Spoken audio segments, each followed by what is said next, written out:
Hola, reciban un fraternal saludo y agradecerles la participación en esta actividad. Soy Alejandro Montero, médico veterinario, y soy quien los va a acompañar durante estas primeras clases sobre crianza ecológica. Quisiera contarles que la clase de hoy día está en un contexto de algo más amplio, un programa de formación que trata sobre las bases, las estrategias y la transición hacia la crianza ecológica. Esto está dispuesto en talleres, de manera que el aprendizaje sea de alguna manera en una unidad, ¿no es cierto?, que permite ir aplicando el conocimiento que ustedes van a ir aprendiendo acá. Hoy día entonces vamos a iniciar con esta primera clase que se llama Introducción a la Crianza Ecológica. Vamos a continuar en una segunda clase que se llama Agroecosistemas y Procesos de Coordinación. Y vamos a terminar con los procesos, modos y homeopatía. De esa manera cerramos esta introducción, ¿no es cierto?, a la crianza ecológica. Vamos entonces al desarrollo de esta primera clase. ¿Qué vas a descubrir en la clase? Lo primero, ¿qué es la crianza ecológica? Lo segundo, ¿cuáles son sus pilares? Y lo tercero, ¿cuáles son las contribuciones que vas a tener, ¿no es cierto?, para mejorar el espacio con el cual tú te relacionas, la finca, el predio o un territorio. ¿Qué es la crianza ecológica? En una primera manera, y vamos a ir desarrollando en la medida que vamos creciendo en los talleres, ¿no es cierto?, este concepto, podríamos decir de manera bastante precisa y profunda que la crianza ecológica es reconocer la abundancia de formas de vida y su abordaje desde la perspectiva del diálogo y de la conversación cariñosa. Quizá nos llama la atención esta definición, no estamos acostumbrados a poner quizá este tipo de conceptos, ¿no es cierto?, en la definición. Quizás estamos más acostumbrados a percibirlo desde un punto de vista de los propios animales o de los propios cultivos o de los árboles, ¿no es cierto?, de algo mucho más concreto y por eso uno dice, tiende a pensar de que si necesita alguna ayuda para las ovejas, tiene que saber solamente de ovejas y lo que se relaciona con eso. La crianza ecológica es mucho más que eso, ¿ya? Tiene que ver entonces con, como se plantea aquí, un reconocimiento de las abundancias, de las formas de vida y todos los procesos, ¿no es cierto?, y relaciones que se producen a partir de eso. En el concepto de crianza ecológica, por lo tanto, lo importante es la totalidad. Y la totalidad no tiene que ver con en particular definir una tecnología, que alguien también podría decir, bueno, crianza ecológica es sinónimo de algunas tecnologías que voy a poder incorporar.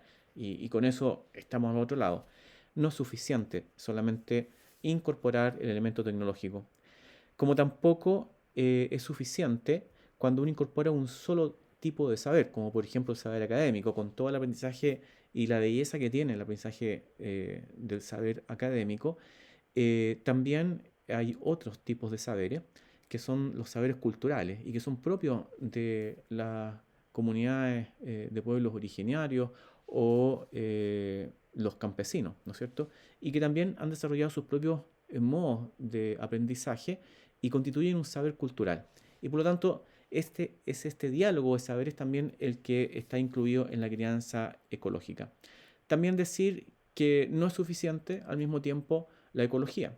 La ecología es sin duda nuevamente un tremendo pilar, pero no es suficiente para aquellas cosas que competen en lo particular a las personas, donde hoy día necesitamos avanzar mucho en los temas de la ética y donde el camino de la espiritualidad también es parte de lo que requerimos y en consecuencia de lo que requiere un enfoque de crianza ecológica. ¿Cuáles son los pilares de la crianza ecológica? Simplemente nominarlos: la totalidad, la viabilidad, la sustentabilidad, los patrones y la homeopatía. Veamos de qué se trata cada uno. La totalidad tiene que ver con la comprensión no de las partes, sino que del todo. Y en ese todo, reconocernos que nosotros también somos parte de la Tierra, como asimismo ella es parte de nosotros. Por lo tanto, el reconocimiento de la totalidad tiene que ver con la comprensión de una unidad que llamamos agroecosistema, pero que muchas veces la misma palabra nos puede llevar a un error en el entendido de pensar que eso está asociado solamente a los temas, ¿no es cierto?, de cultivos, animales, árboles, etcétera. Es mucho más amplio que eso. Constituimos, ¿no es cierto?, una unidad de todo lo que está, ¿no es cierto?, en ese agroecosistema. Por lo tanto, hay una gran parte que desconocemos y que necesitamos entender de qué se trata para poder abordarla. La viabilidad tiene que ver con todos los procesos que vamos haciendo y las gestiones que desarrollamos dentro del agroecosistema o del territorio, según donde estemos trabajando, para asegurar que tenemos más vida. Y así como está esta imagen, ¿no es cierto?, de que desde niños vamos a un médico para poder alcanzar más vida, en el agroecosistema pasa lo mismo.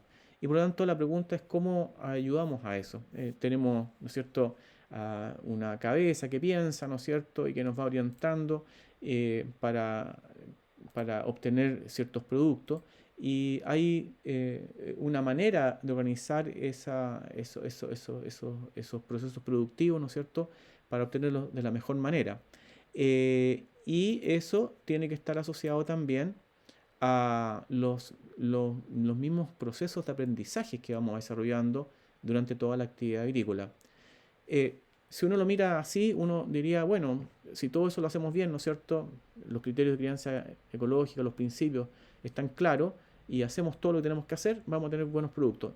Pero no se alcanza necesariamente la viabilidad de esa manera, porque vivimos en un contexto, ¿no es cierto?, que nos afecta y que ese contexto también explica los efectos de un mundo, de los desafíos del mundo futuro que los vamos adquiriendo en la medida, ¿no es cierto?, en que van apareciendo.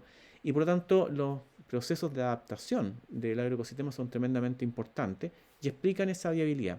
Y eso también es lo que vamos a comprender cómo trabajar ese concepto de viabilidad. La sustentabilidad tiene que ver con lo que hemos conocido la palabra recursos, que hoy día se habla de bienes comunes. Y que esos bienes comunes nosotros los recibimos y los recibimos en una cierta calidad. Al menos debemos ser capaces de traspasar esos bienes comunes a las siguientes generaciones, al menos de la misma manera que los recibimos, pero ojalá de mejor manera. Por lo tanto, la sustentabilidad nos habla de eso. La sustentabilidad, vamos a desarrollar algunos conceptos como el de la autonomía y la salud para poder entender entonces de qué se habla cuando estamos hablando, cuando estamos, ¿no es cierto?, refiriendo a este concepto tan valioso de sustentabilidad. El pilar de los patrones de crianza ecológica tiene que ver con una cierta configuración. Hay ciertas formas en que se ordena un agroecosistema y que si uno va a un predio, lo más probable es que esa configuración sea, ¿no es cierto?, tremendamente distinta de la que está incluso al lado vecino. Eh, Estos patrones o configuraciones de los modos como se relacionan todos los componentes del agroecosistema se obtiene cruzando la información de la viabilidad con la sustentabilidad.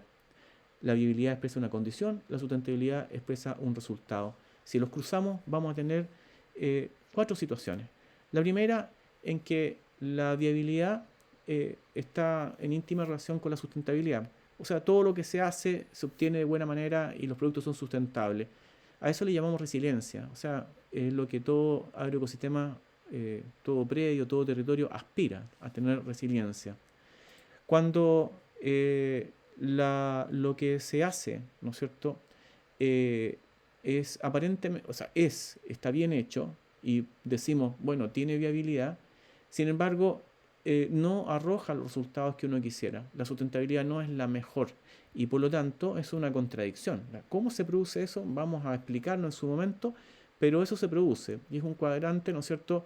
Es un escenario, ¿no es cierto?, que es importante determinar porque obviamente no es lo mismo que entremos en otro patrón que puede ser el de acotamiento, que es exactamente el caso inverso.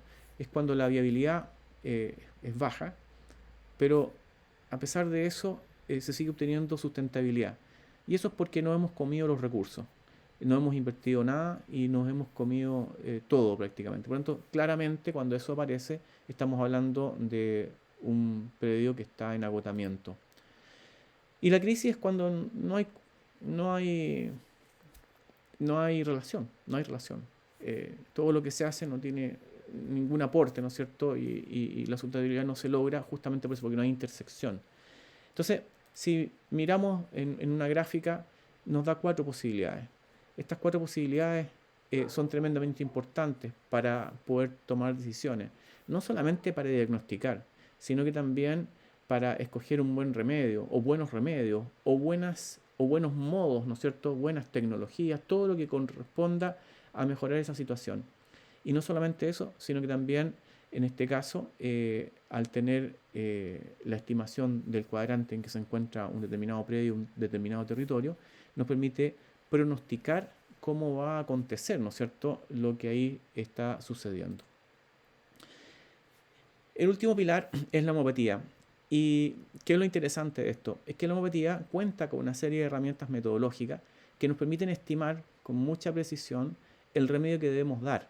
En este caso, cuando lo hacemos en términos generales, los homeópatas lo trabajan para las personas, para los animales o para los cultivos que están enfermos. Aquí también lo podemos hacer para el predio. El predio entendido como un ser vivo, ¿no es cierto?, que también podemos estimar cuál es su remedio. Este es un caso real donde estimamos que el predio tenía un patrón de agotamiento, pero es un agotado calcárea carbónica, lo que no da lo mismo que si hubiese sido, ¿no es cierto?, otro remedio. Y eso es lo interesante del método para precisar aún más la solución de manera tremendamente eficiente. ¿Cómo contribuye todo lo que hemos visto hoy día a mejorar tu finca, o tu predio, o tu territorio? Porque primero provee un marco de análisis diagnóstico, pronóstico y dialógico basados en la totalidad.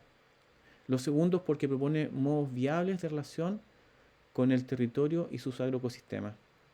En cuarto lugar, porque provee herramientas para transitar a la resiliencia a través de la homopatía.